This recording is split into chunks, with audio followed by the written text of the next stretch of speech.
হিসেবে ছাত্র সমাজের পাশে দাঁড়ানো আজকে আমাদের নৈতিক দায়িত্ব হয়ে দাঁড়িয়েছে।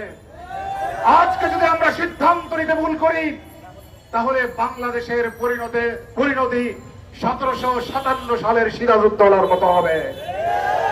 এই বাংলাদেশকে বর্তমান তাবেদার ঘোষেটি বেগম রং হেডেড প্রধানমন্ত্রী শেখ হাসিনা বাংলাদেশের মাটিকে আরেকটি ভারতের উপনিবেশ বানিয়ে ছেড়েছে। আজ সময় এসেছে লড়াই করার, রক্ত দিয়ে এই দেশের স্বাধীনতাকে পুনরুদ্ধার করার। আসুন ডানপন্থী বামপন্থী ভুলে গিয়ে মসজিদ, মাদ্রাসা এবং স্কুল কলেজ এই সব কিছু ভুলে গিয়ে আসুন আমরা কাতারবদ্ধ হয়ে লড়াইয়ের ময়দানে সামিল হই। ছাত্র জনতা এই দেশের ইতিহাসে ভূমিকা রেখেছে। 52 ভাষা আন্দোলন